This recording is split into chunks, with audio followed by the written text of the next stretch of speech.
Bonsoir Christelle. Bonsoir Tom.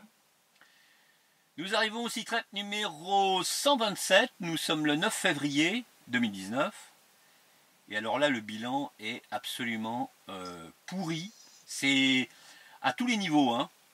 À tous les niveaux. Et j'insisterai même sur un point particulier qui montre à quel point, je ne sais pas si ça va mener à une offensive finale qu'on craint depuis plusieurs mois, mais en tout cas, ça a grimpé d'un cran, d'un gros cran, la violence et les victimes. Hein. Ouais, ça a grimpé vraiment violemment cette semaine. Pas tant au niveau du nombre de violations qu'au niveau du nombre de munitions et donc du bilan qui va avec. Puisque du 2 au 8 février 2019, l'armée ukrainienne a violé le cessez-le-feu en République populaire de Donetsk à 120 reprises, soit 20% de plus que la semaine dernière. Par contre, elle a tiré 162 obus de mortier de 120 et 82 mm, soit plus du double de la semaine dernière. Voilà. Là, c'est déjà sympa.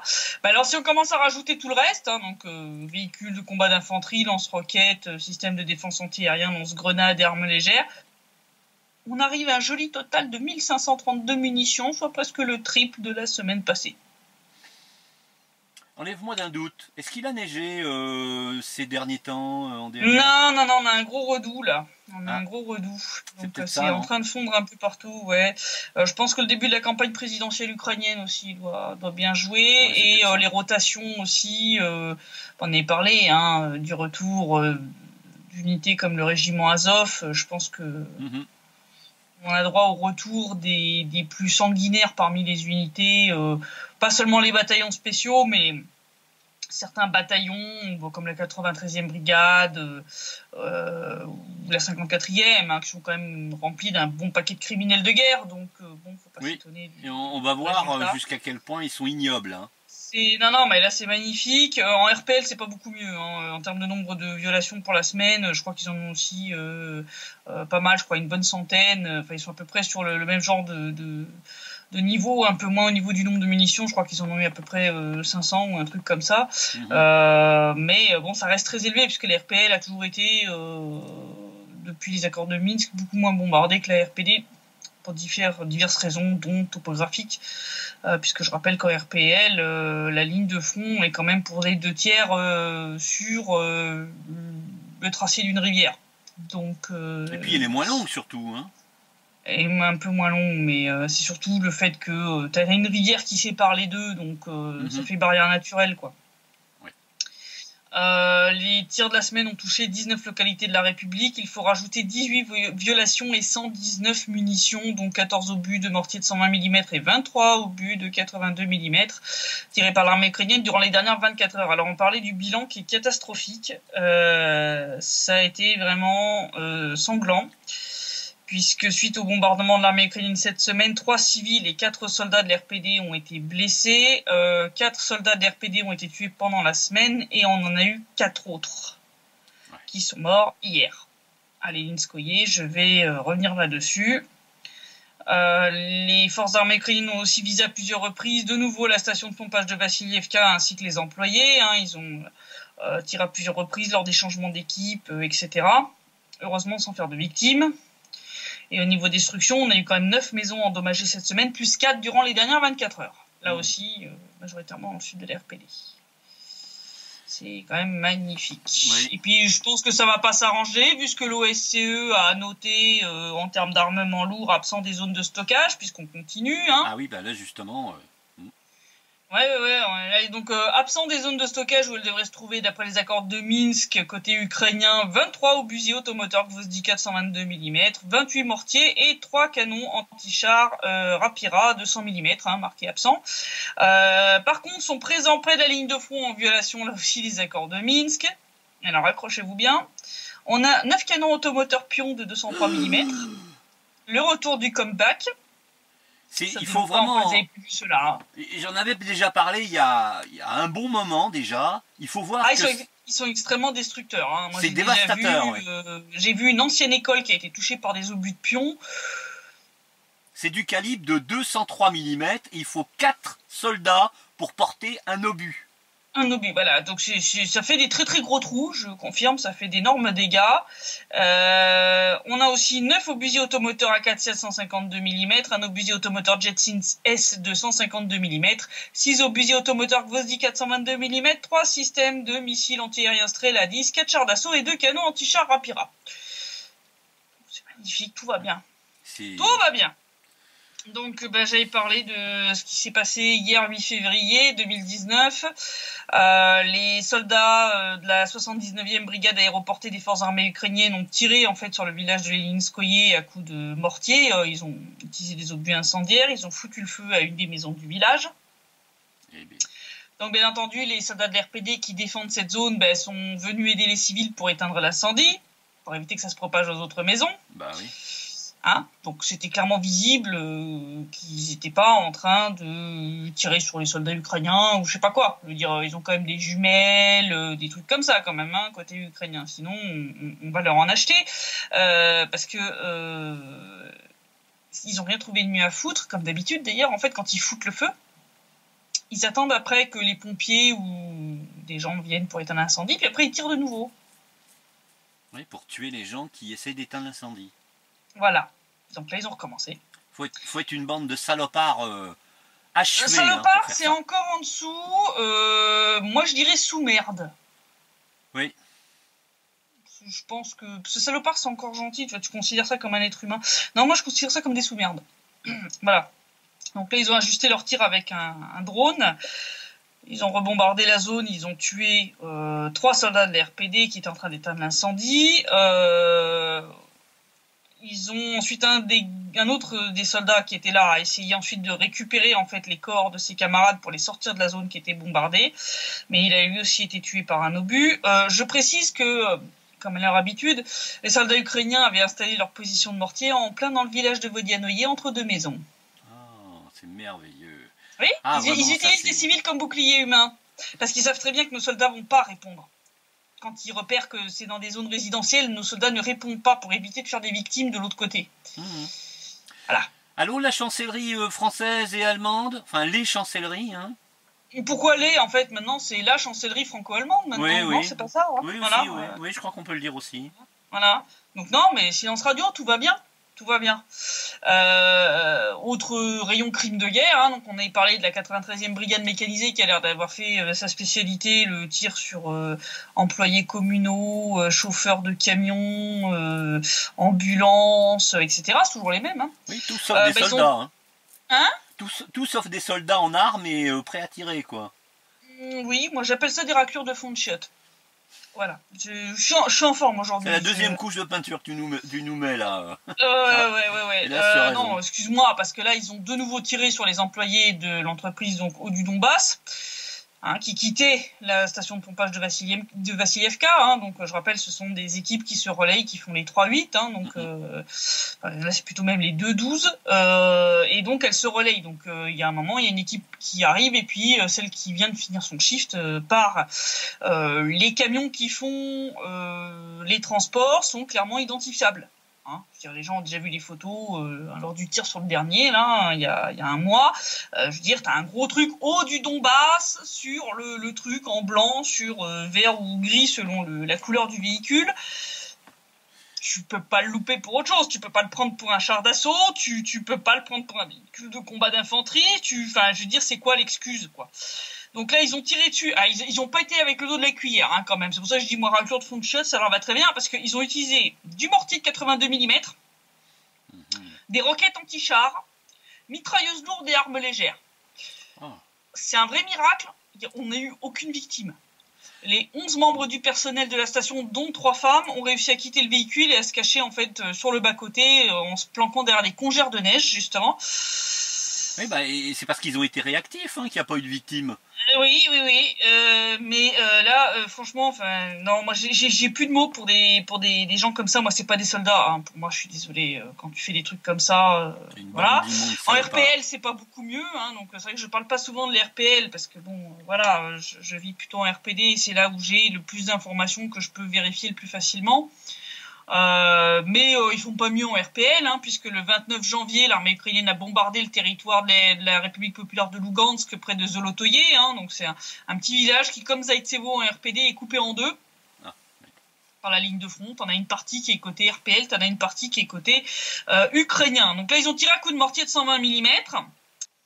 Et ils ont fait super fort parce que, non contents de violer les accords de Minsk, en plus, ils ont publié la vidéo de leur... merde.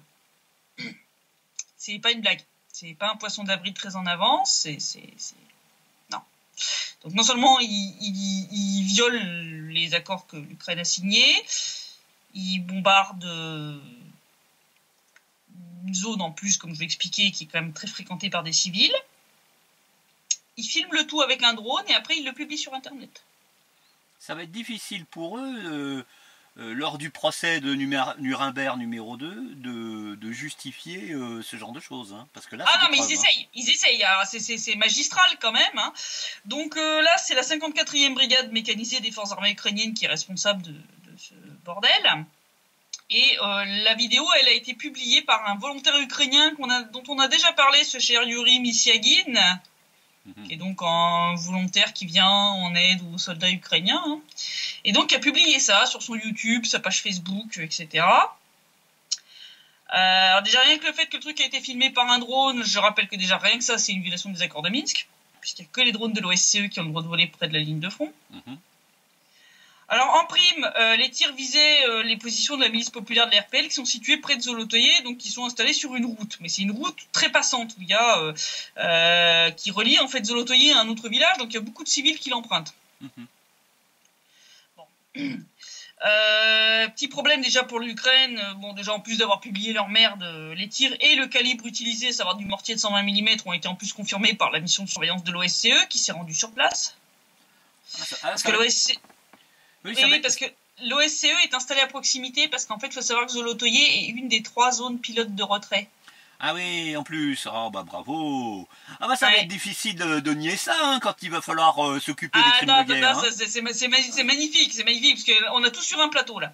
On a tout sur un plateau parce que donc l'OSCE donc est venu sur place, a effectivement noté dans son rapport. Hein, c'est noté dans leur rapport noir sur blanc qu'effectivement ils ont récupéré les ailerons, hein, les restes, la partie arrière hein, des mortiers qui est généralement la seule partie qui survit à l'impact.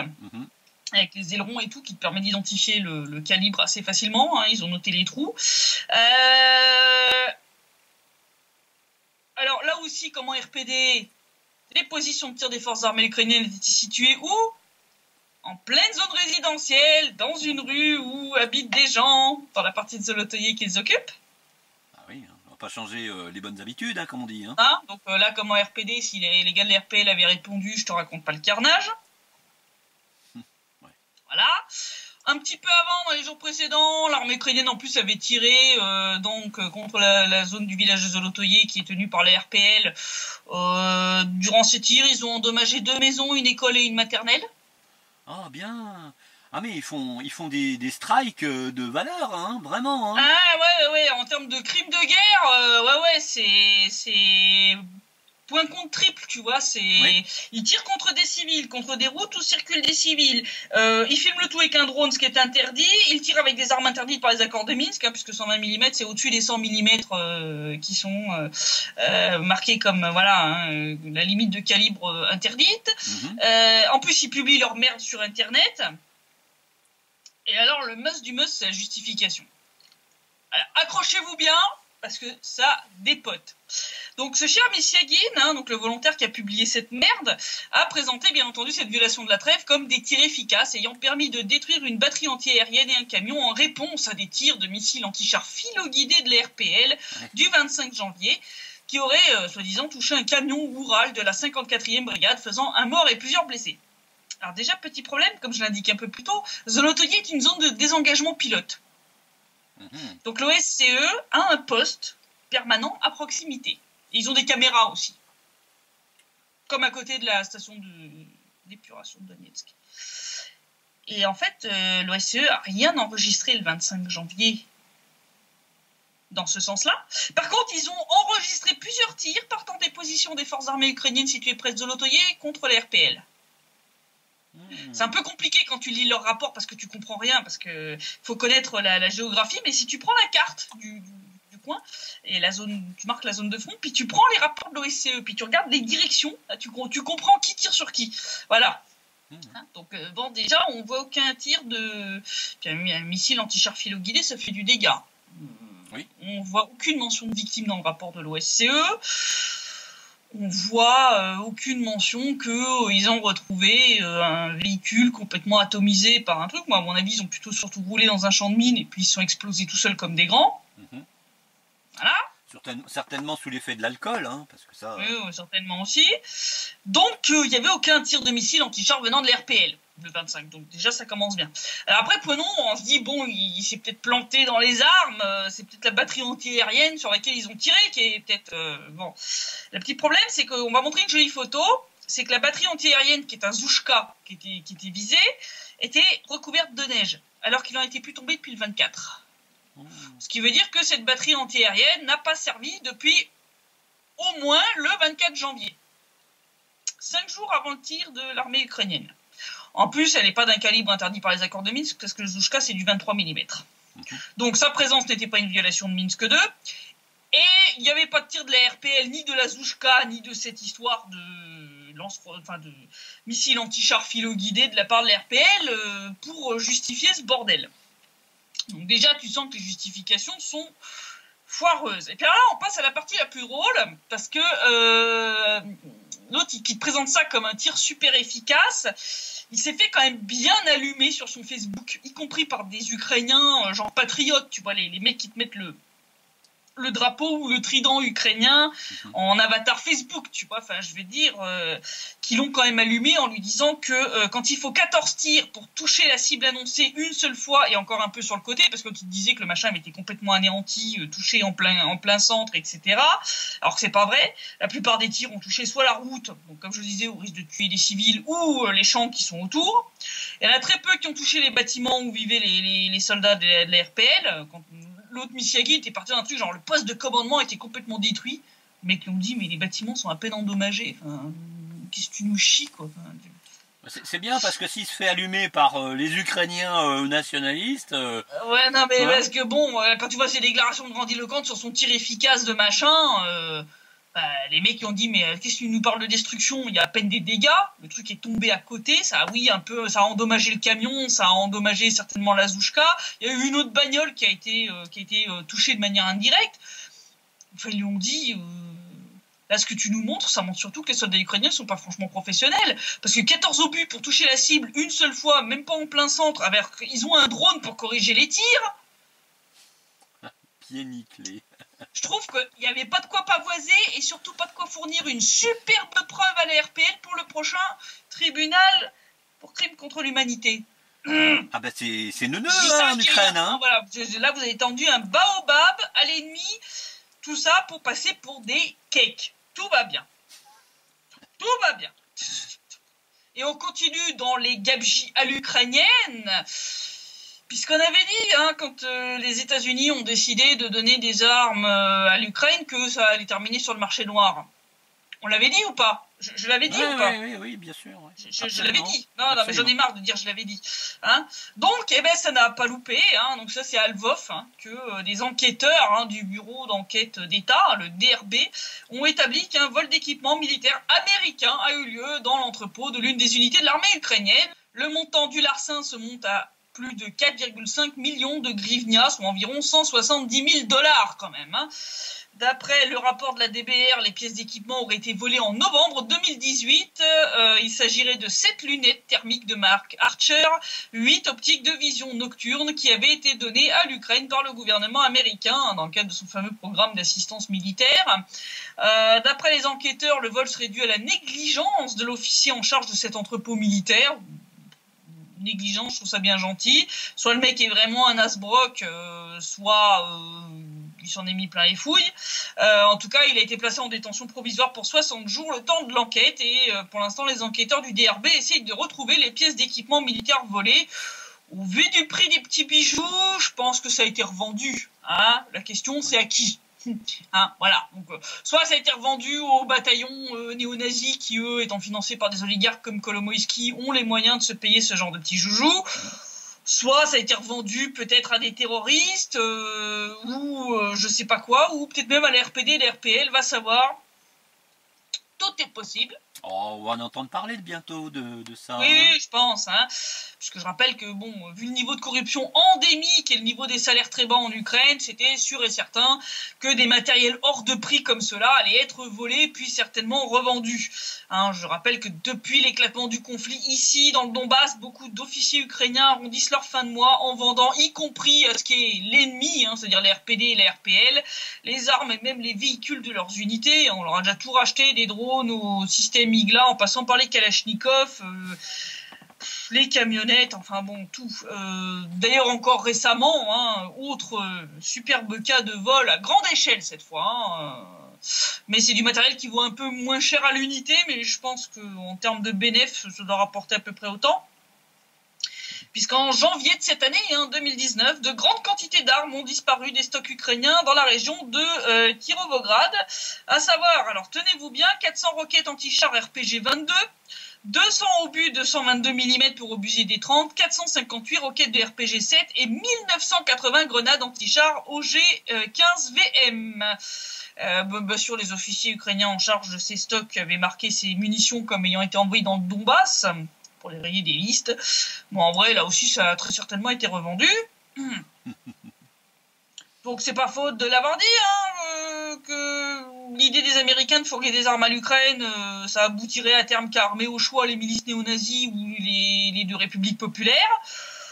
Moi, je dis, on a quand même une bonne chance que les fameux missiles anti-char Javelin, vendus en grande pompe à l'Ukraine, atterrissent un jour entre les mains des républiques populaires de Donetsk et de Lugansk, et puis finissent désossés à Moscou pour analyse. Oui, oui. Moi, j'exclus rien. J'exclus rien du tout. Voilà.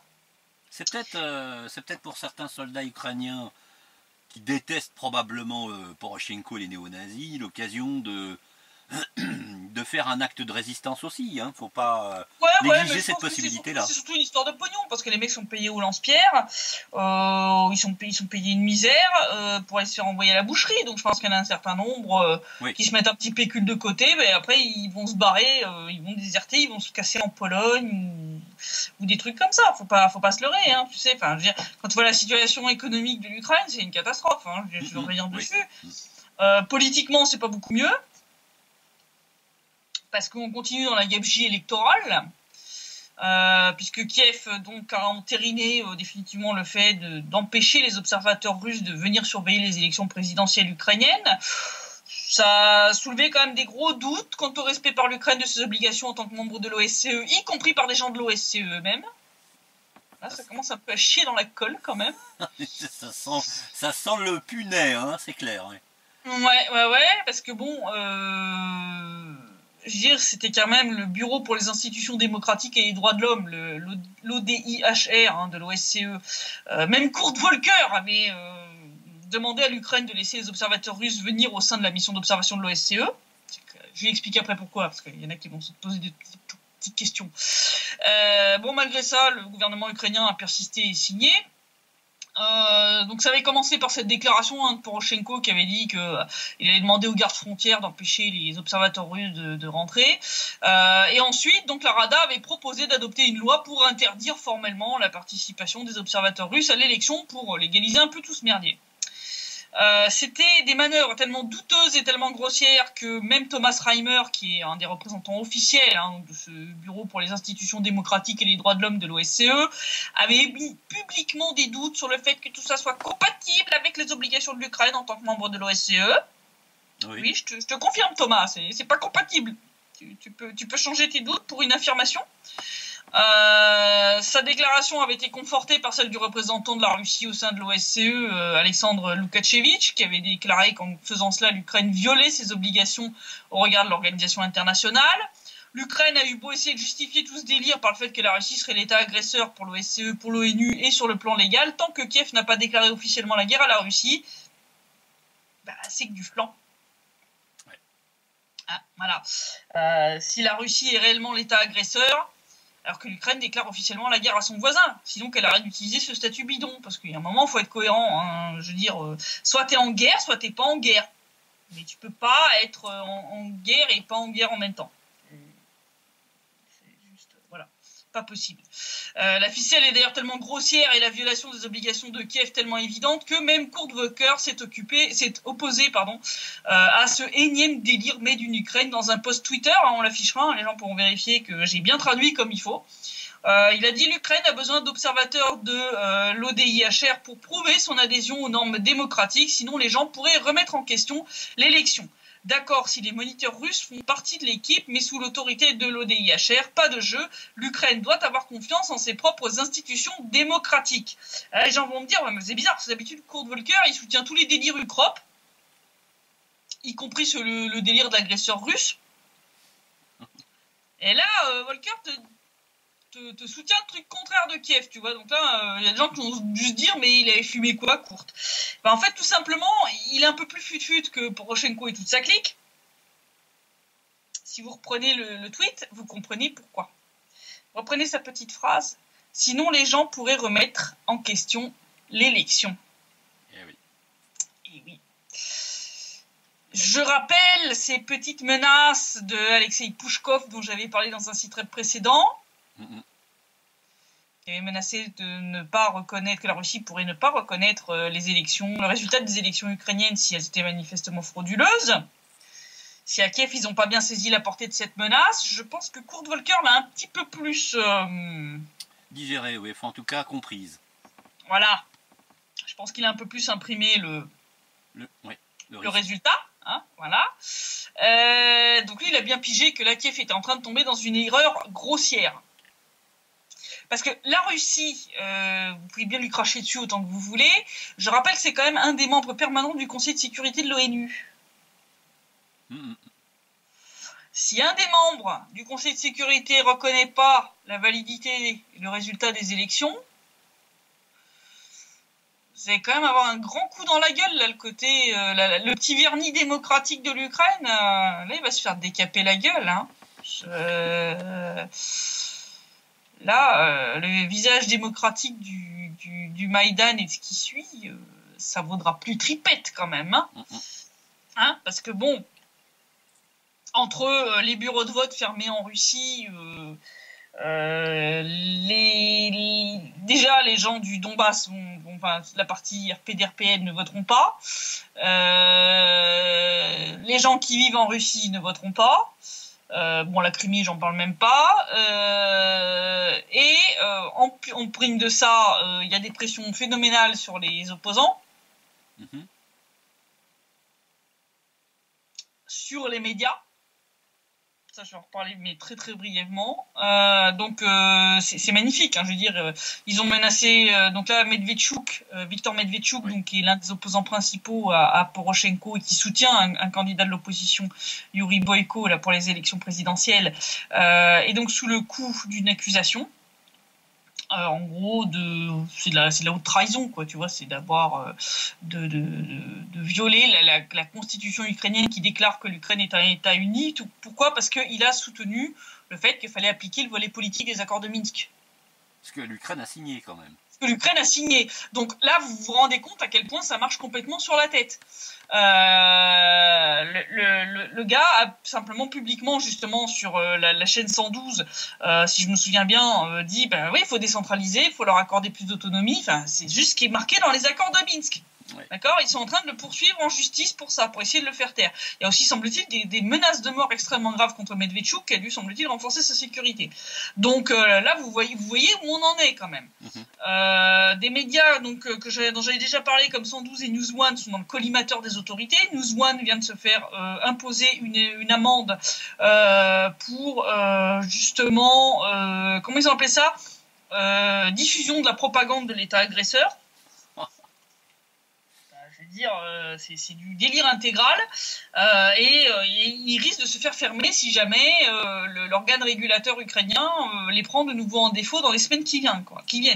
Donc là c'est la mise au pas des médias des politiques, etc., etc. Enfin, c'est la violation à l'échelle gigantesque cette campagne électorale. Donc, si l'Ukraine n'a pas compris la gravité de ce que ça va engendrer pour elle, lui, Kurt Volker, il l'avait pigé. Bon, Kurt Volker a pas réussi à bien se faire entendre.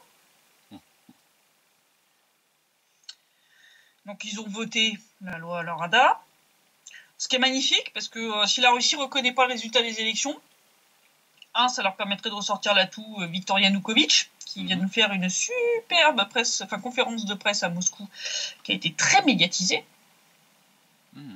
Parce que si c'était un peu compliqué de l'utiliser pleinement, parce qu'ils avaient reconnu l'élection de Poroshenko en 2014, comme je l'avais dit, Lavrov s'est expliqué là-dessus, en disant qu'il l'avait fait parce que Poroshenko avait promis de mettre fin à la guerre dans le Donbass, donc manque de voilà. Oui. Ça, il n'a pas respecté ses... Bon, là, maintenant, non, il ne se prend pas avoir une deuxième fois. Alors, le fait de ressortir l'atout Yanukovych, je vais en parler après pendant ce temps-là à Kiev, mais je vous donne déjà un petit sucre, vous allez adorer. Il y en a au propaganda Bleitung ukrainien qui ont été nous sortir que c'était pour lancer une invasion de l'Ukraine avec l'aide de Yanukovych. Ce qui me fait d'ailleurs rigoler parce que l'auteur indique que le plan n'aura probablement pas lieu car la Russie aurait échoué à lancer une telle attaque en 2014. Alors j'aimerais bien qu'ils remettent un petit peu d'ordre dans leur bordel parce que si elle n'a pas réussi à lancer une telle attaque en 2014, la Russie a envahi l'Ukraine, alors oui ou non? Parce que à la fin, on comprend plus rien à votre merdier. Ils en sont pas une pays agresseurs, ils ont envahi, ils n'ont pas envahi, pays occupant, parce qu'ils parlent de l'occupant russe, ici. Bon, moi, je cherche toujours l'occupant russe.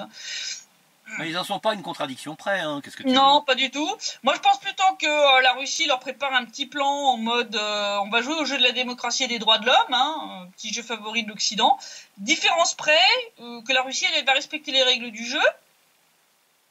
Après tout, comme on l'a vu récemment, si les États-Unis et l'Union européenne reconnaissent Juan Guaido comme président légitime du Venezuela alors qu'il n'est pas légitime du tout. Pourquoi la Russie s'amuserait pas à ce petit jeu en déclarant qu'Yanukovych est toujours le président légitime de l'Ukraine, parce que lui, il a quand même été élu pour ça, lors des élections qui étaient légales et légitimes. On avait parlé justement il y a quelque temps qu'il était toujours le président sur le plan légal. Sur le plan légal, ce qui avait un peu gêné la Russie aux entournures, c'était le fait qu'ils avaient reconnu l'élection de Poroshenko de 2014. Mais là, s'ils ne reconnaissent pas l'élection, oups, quoi. Voilà. Donc comme je le disais, ils sont assis sur les recommandations de Volker. Ils ont donc voté cette loi interdisant aux observateurs russes de l'OSCE de venir. Donc la Russie a dit on les enverra pas parce qu'on va pas les mettre en danger, quoi. Parce que t'as une chance sur deux qu'effectivement ils soient juste refoulés à la frontière, mais enfin t'as une chance sur deux qu'ils se fassent arrêter par le SBU ou je sais pas quoi. Donc ils vont pas mettre en danger encore plus de leurs concitoyens, vu qu'il y en a un qui est mort torturé en prison à Lvov il y a pas longtemps, donc on va éviter. Alors la justification de cette loi, elle est quand même croustillante. La Rada a justifié cette loi en disant que la présence d'observateurs électoraux russes pourrait être une cause d'attaque en matière d'information, en déformant les faits concernant le processus électoral. Alors je vous décrypte le truc, en clair, ça veut dire qu'ils ont peur qu'ils dénoncent les fraudes dont ils seront les témoins. Donc ça ferait un peu tâche. Voilà. Le tout, bien sûr, justifié de nouveau par le fait que la Russie serait l'État agresseur. Alors encore une fois, où est la déclaration officielle de guerre de l'Ukraine contre la Russie? Où est la plainte officielle de l'Ukraine pour agression et annexion de territoire contre la Russie devant le tribunal de l'ONU? Je vous épargne le suspense. Nulle part, elles n'existent pas. Voilà.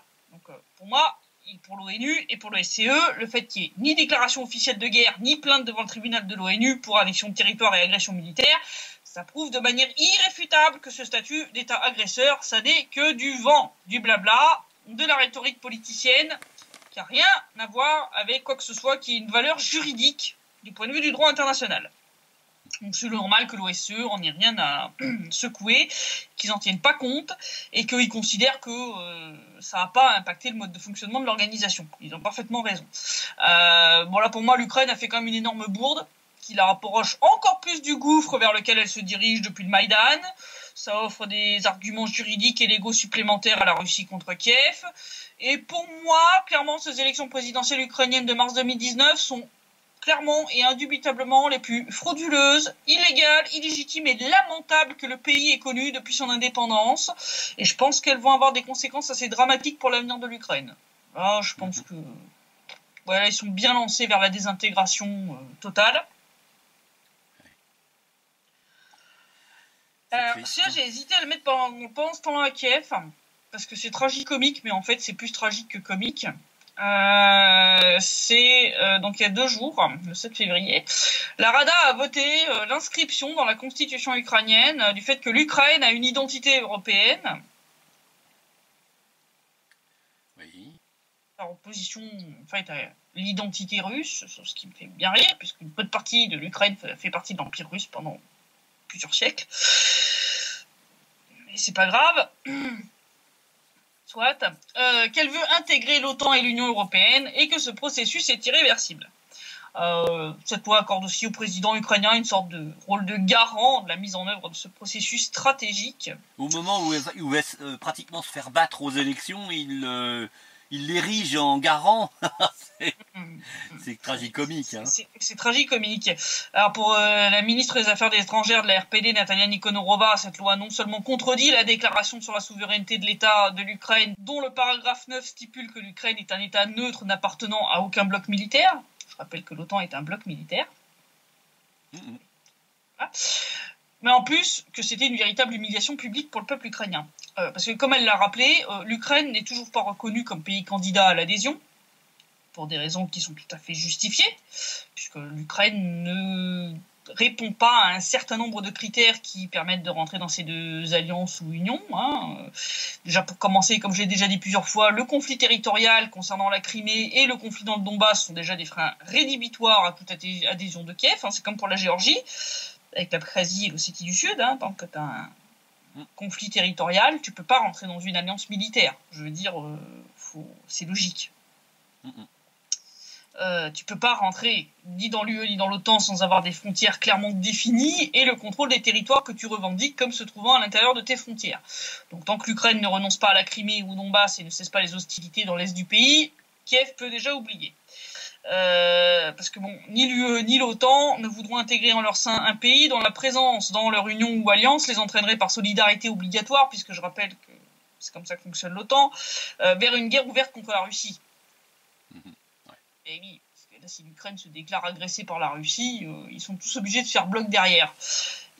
Ils sont forts en gueule, mais pas suicidaires quand même, à l'UE et à l'OTAN, parce qu'il y a quand même quelques pays qui n'ont pas oublié ce que leur a coûté une confrontation militaire avec la Russie.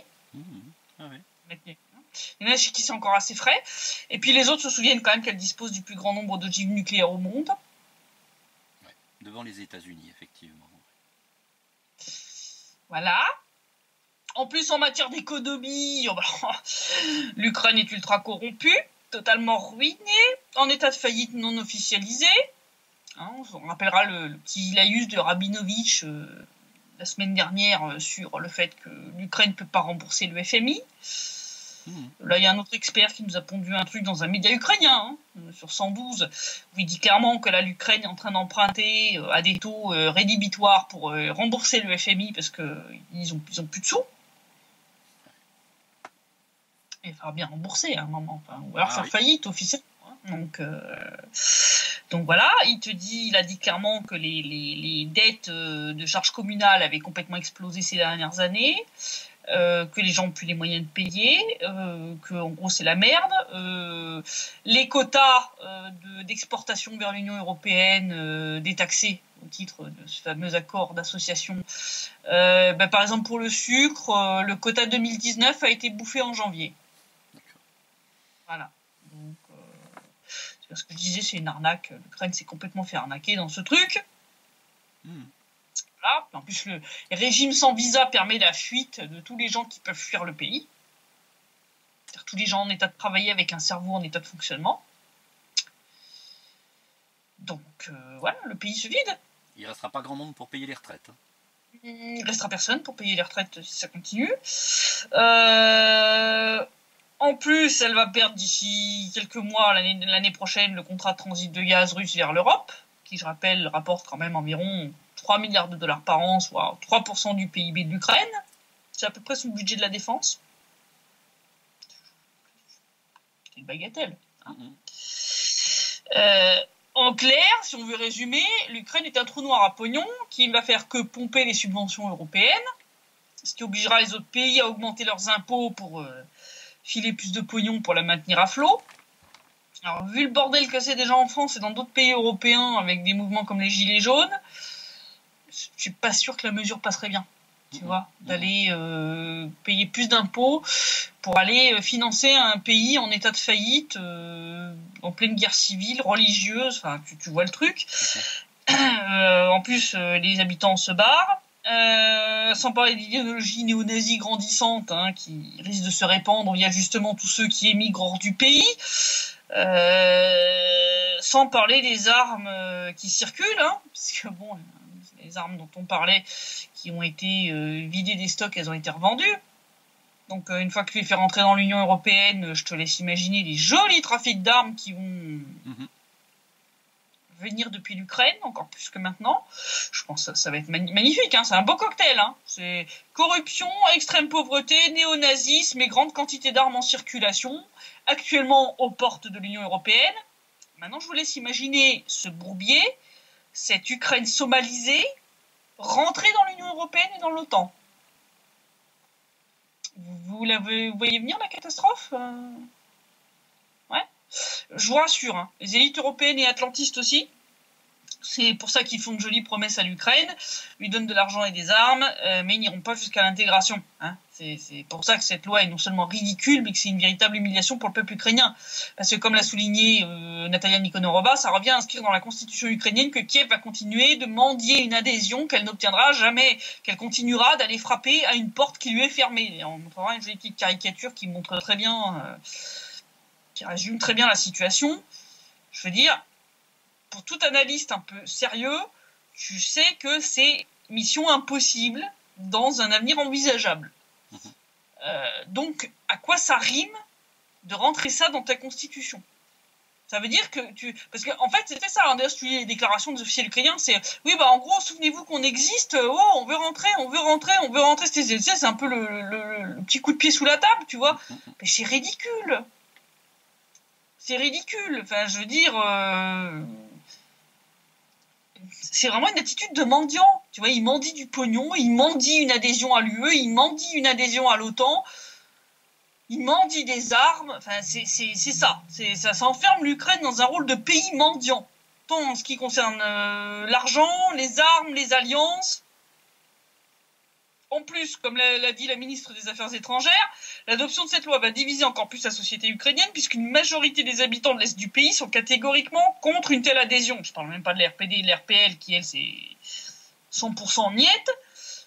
Et je rappelle que normalement, d'après les accords de Minsk, l'Ukraine est censée réintégrer ces territoires-là.